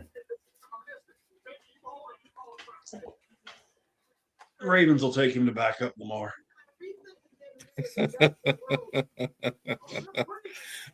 I don't think so. But yeah, I mean, it's you could probably get some really good odds taking the field over Mendoza. In some of those sports books. I bet you could get some tremendous odds. I think Mendoza's the right pick. I just don't know if they have the right people around him. He's not so good where where it can't be screwed up. It was like when the Texans. Hey guys, do you guys want to sit around and BS? Because I got to bug out. This thing's got to go out. No, I'm good with bugging out, man. I got a lot of stuff to do tomorrow. I'm not being a dick, but this thing needs to go out, and I just wanted to ask. No, you're good. But if we're gonna get out of here, you can get me at Driving to the Sports Productions on YouTube, at Sports Talking It on Twitter. Rich, I was looking it up. We'll have numbers tomorrow night on that, and for me and you tomorrow night. Rav, great seeing you tonight, buddy. Rich, I'll see you tomorrow. That's it. I'm out. Thanks, guys. All right, man. Rav, you want to do yours, and I'll close it up. Oh yeah, real quick. This week, final mock draft, Bravery Sports Podcast. So definitely check that out on Driving to the Top and Bravery Sports. Final NFL mock draft. We're going to start and the Ravens as well. So we're going to talk about that. NBA playoffs going on right now. Shocking Magic beating Detroit. I didn't expect them to be there. I didn't expect them to win. So we'll talk a little bit about that. Also, too, Birdland Pulse. Our first time we're going to do that. We're just going to read social media comments from how the fans feel about how the season has started. So we've never done that before as well. And our usual Orioles report that we're going to have. And Thursday night, pre and post for the NFL draft. We're going to start at 7:30. And I will be here on Driving to the Top. I don't know how that's going to work, but I'll be there definitely, at least for the Ravens pick. Sounds like a plan, man. I'll be doing the draft coverage, and it'll be interesting. Like I say, I did it on the radio for a couple of years, and it turned out really good. And we definitely want folks. This is where audience participation is going to be so much of a key. Getting the questions from the people that are listening and watching and that kind of stuff. That's where it makes it fun because then we can be going back and forth with them and us at the same time. So when Ty Simpson gets picked by the Steelers and with the 21st pick, y'all fans out there can go ahead. I'll hang up. I'll hang up. That ain't happening. That better not happen. They're in Pittsburgh. Do you honestly think that they want to make it out of Pittsburgh? Of course they do. They'll never make it out of Pittsburgh if they take Ty Simpson in the first round. Maybe Aaron Rodgers will finally sign on draft night too. They've been waiting on that for weeks. There's been rumors about that he was going to announce that he's coming back on draft night. Yeah, very diva-ish. Like anyway. All right. Maybe he'll announce he's retiring. There'd be hundreds of thousands of people going, yeah. Anyway, he just doesn't want to show up to mini camp and all that. I think that's all this is. That's what it is. Wouldn't surprise me. All right, man. You can get me on. All right, buddy. Well, I'll see you Thursday then. Yes, sir. All right, man. You can get me on Twitter, Big Rich 8371, on Facebook, just my name, Rich Richardson.